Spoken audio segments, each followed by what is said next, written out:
When I was little in Lithuania, they already knew who I was supposed to be. The bad student, the one who wouldn't try. The girl teachers sighed about before I even opened my mouth. And one year, I tried to change, I really did. I started doing the work, showing up differently, trying to become someone else. But their beliefs stayed the same. And eventually, it became easier to fall back into the role they already wrote for me than to keep fighting everyone's expectation of who I was supposed to be. Then I moved to America, and suddenly, nobody knew me. Nobody expected failure from me. Nobody handed me my identity before I even spoke. And without those beliefs surrounding me, I changed. I became an honors student. Years later, I earned a master's degree in teaching. And ever since then, I've wondered how much of a person becomes who they are because of what others expect them to be. How much of the world is built not from truth, but from beliefs.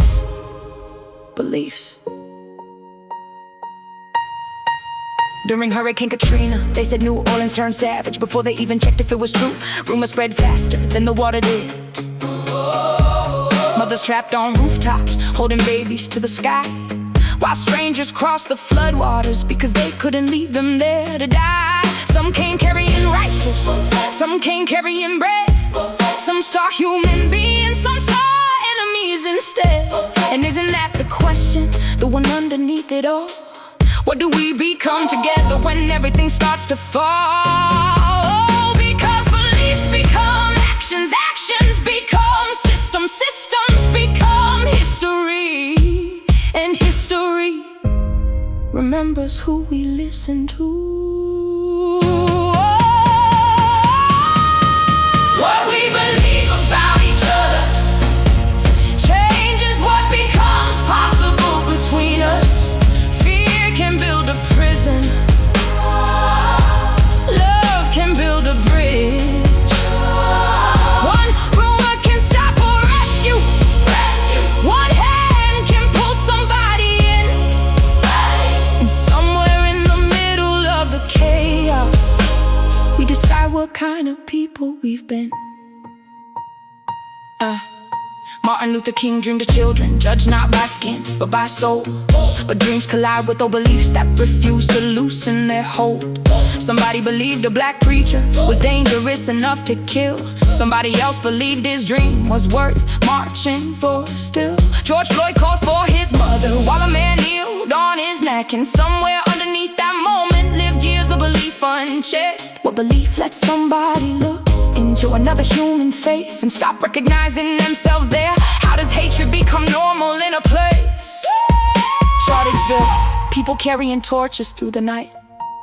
Some called it heritage, some called it hate, dressed up in white. Very fine people on both sides, echoing through divided homes. Families sitting at dinner tables feeling suddenly alone. January 6, 2021, the country split live on TV. Some saw patriots, some saw insurrection, depending on what they already believe. We stopped talking to each other, started talking through screens. Algorithms feeding our rage until fear became identity. Every headline became a battlefield, every neighbor became a side. And somewhere underneath the noise, our shared humanity started to hide. Tell a child they're broken long enough, they'll start rehearsing it. Tell a country fear enough, eventually they'll worship it. Hey, labels become cages, people live through the addict, the criminal, the failure, the fool. Sometimes the prophecy creates the truth. But look closer. Most people help when the world falls apart. Most people still carry each other through dark. Most people still open their doors in disaster.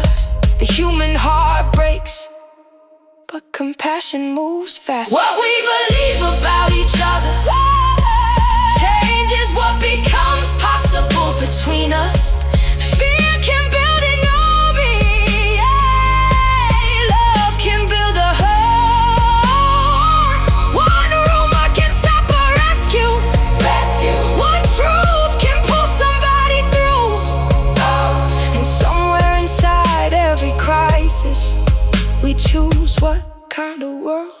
sounds true. While somewhere else, neighbors still carry groceries to strangers, still open doors during storms, still search flooded houses with flashlights.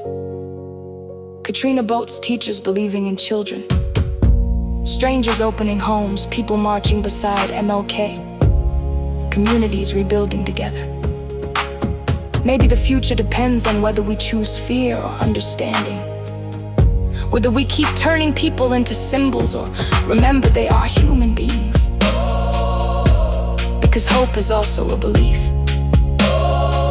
Compassion is also a belief. Human dignity is also a belief. And those beliefs shape reality too.